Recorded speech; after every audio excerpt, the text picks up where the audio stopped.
Hello, my dear students. Welcome to your science class. Hope you all are doing good. Today, we are going to study chapter number 3, Safety and First Aid. This is an important chapter which will provide us information about some basic safety rules and the importance of first aid.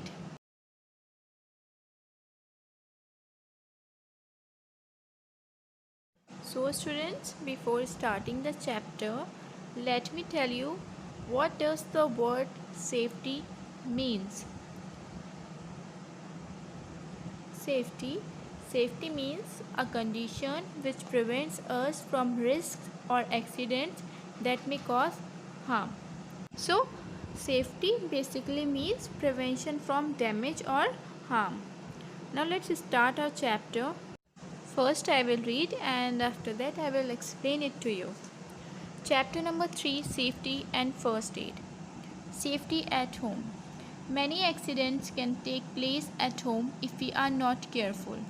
Try to follow these simple rules to keep safe. So it's written over here that we might get hurt at our homes also if we are not careful.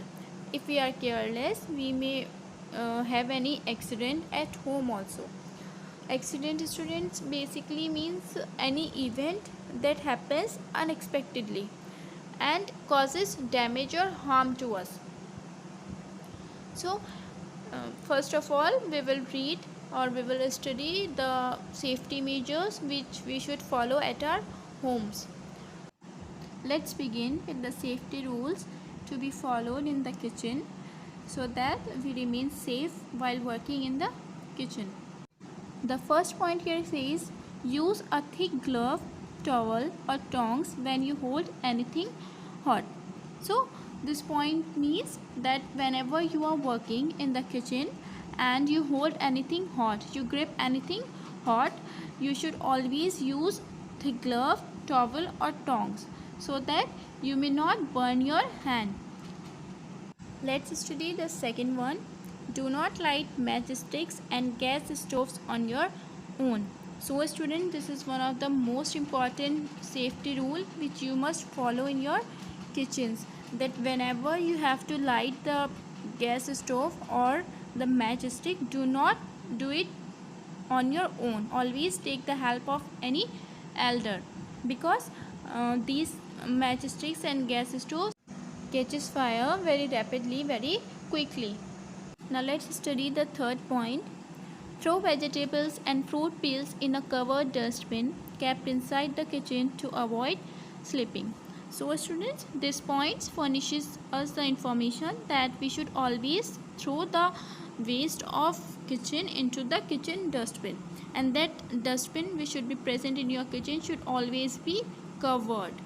And when you will throw the waste into the dustbin, you will protect yourself from slipping, and also the covered dustbin will keep the insects such as mosquitoes, ants, etc. away from the kitchen. Let's read the fourth point. Keep the floor clean. If you spill something on the floor, wipe it off quickly so that you or someone else does not slip and fall. So this point says that you should always keep the floor of your kitchen clean, and if by chance, by mistake, you spill anything on that floor, you should clean it immediately so that no one can fall down. Moving further, now let's study some safety rules which we should follow in our bathrooms to remain safe. Here the first point says keep the bathroom floors dry when the bathroom is not in use to avoid slipping. So this point says that we should always keep our bathroom floor dry when it is not in use so that no one can slip down on that floor. Second point is do not leave soap or spill shampoo on the bathroom floor. You may slip on it and hurt yourself badly. So we should never spill anything on the floor of bathroom. It should not be shampoo, soap, nothing.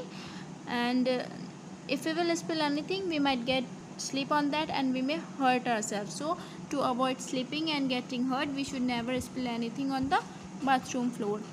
Let's study the third point. Do not play with razors or blades. They can cause cuts on your fingers or hand. This is one of the important safety rule which you must keep in your mind, that you should never ever play with razors or blades or scissors. You should never play with such things because they can cut your fingers or hand. You may get hurt very badly. And the last point says, do not touch plugs and switches with wet hands. They may give you an electric shock. So this point says that you should never touch the electric plugs or switches with your wet hands. Why? Because they may give you an electric shock. Water is a good conductor of electricity, and when the reason behind this is that the water is a good conductor of electricity, and when you will touch the electric switch or plug with your wet hand, the electricity may give you a shock. So these were some safety rules which we must follow at our homes. Now moving further, we will study some safety rules which we must follow outside the house or outside our homes to remain safe, to remain protected from accidents. Safety outside the house. We must learn to obey safety rules outside the house too. In school, in the bus, in the playground, and even on the road. So students, these lines tells us that we should not follow the safety rules only at our house. We should follow them outside our house also, and in places such as playground, in the bus, in our school, and even on the road. We should follow these rules so that we remain protected, so that we remain safe from any kind of danger or harm. Here the first point is, cross the road only at zebra crossings. Use the subway or the overhead bridge to cross a very busy road safely. So this point says that while crossing the road, we should always cross it at the zebra crossing. Zebra crossing means, you can see in the picture, white and black strips are here, and these white and black strips are known as zebra crossing, and these are especially made for those people who travel by foot, who do not travel in any bus or any vehicle, who travel by foot. And those who travel by foot, they should always cross the road at this zebra crossing.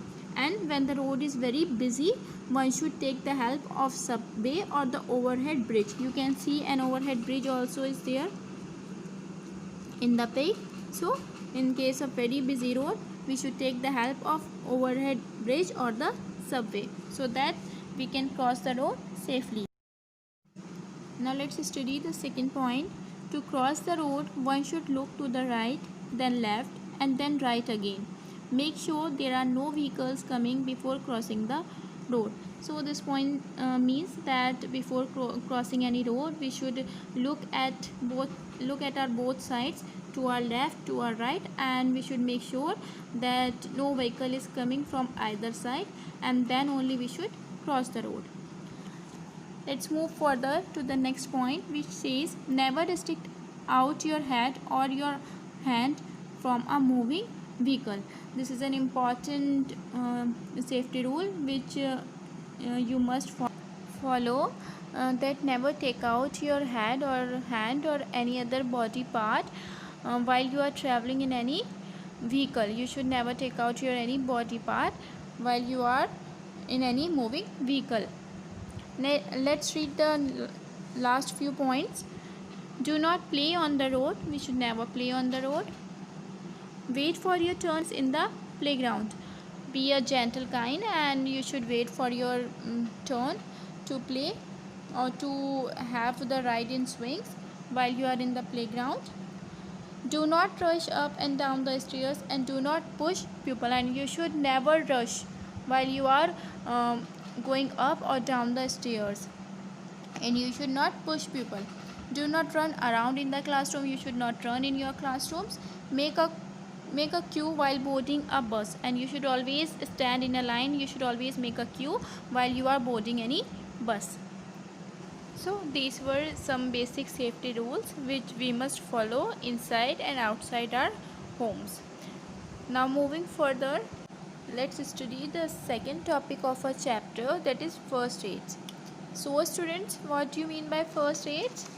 Okay, let me tell you.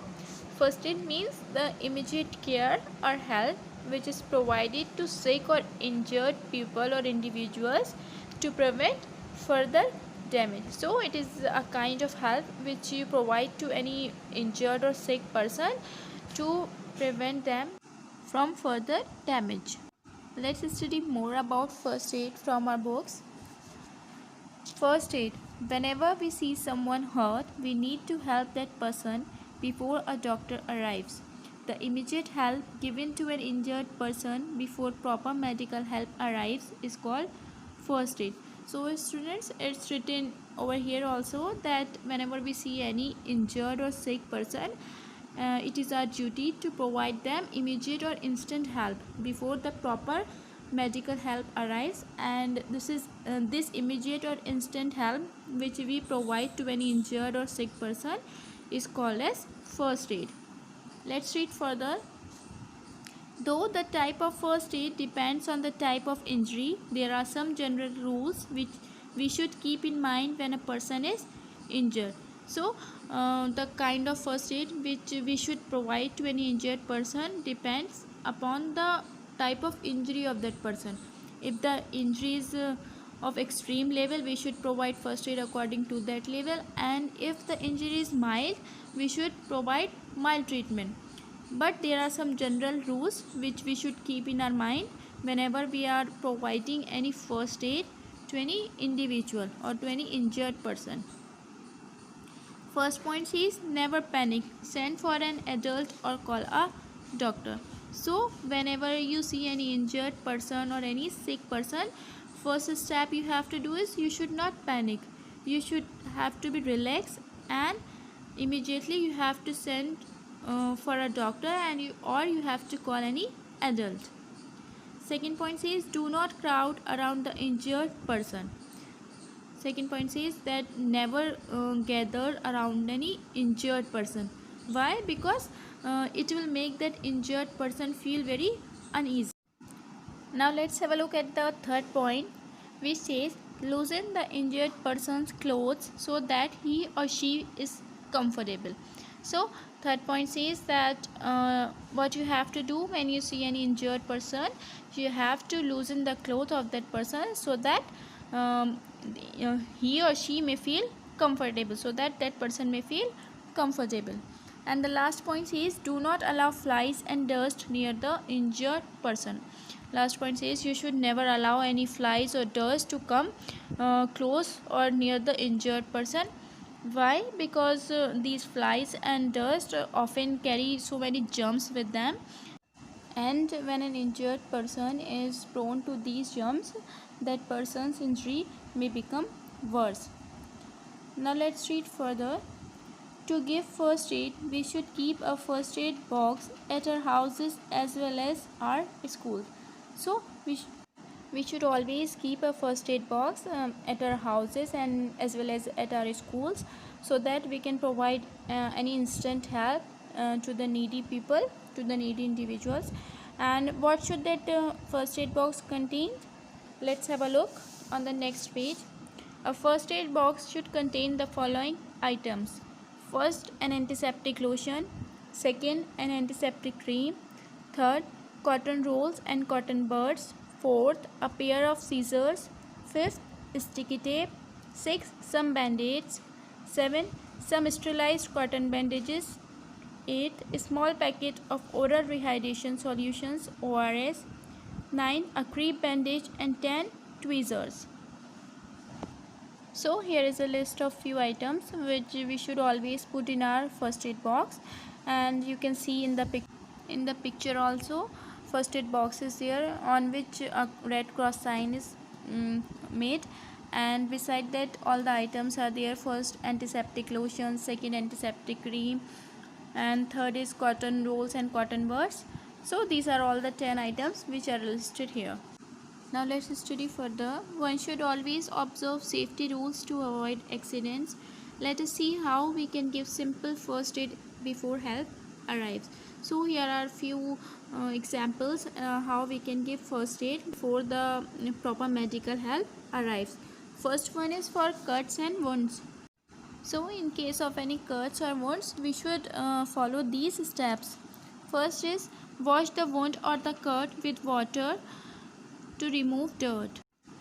Second one says then wipe it with cotton dipped in a few drops of antiseptic lotion. So first of all you have to wash that cut or wound with clean water so as to remove the dirt from that, and after that you have to wipe it with a cotton ball which should have a few drops of antiseptic lotion on it.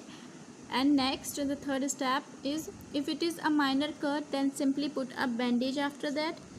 And after cleaning it and wiping it with a cotton ball, we have to see that if it is a minor cut, we simply have to put a bandage on that. And if it is a deeper cut, we have to put an antiseptic cream on the wound, and after that we have to place a cotton pad over it, and finally we have to wrap it with a sterilized bandage around the cotton pad. Now let's move to the next page. Now here some few examples are given, or a few rules are given we should follow in case of simple burns. So in case of simple burns, first of all we have to wash the burnt area with running water. Second, then put an ice pack on the burnt area or dip it in cold water till the skin does not burn any longer. And third is put an antiseptic cream on the affected area. So we have to wash that area which is burnt, and after that we have to put an ice pack or an ice cube on that area, or we have to place that area into cold water till the skin does not burn any longer. And third, finally we have to put any antiseptic cream on that affected area. So students, this was all in this chapter, safety and first aid. Hope you must have understood everything clearly, and we will take the next topic on our next turn. Till then, take care and be safe.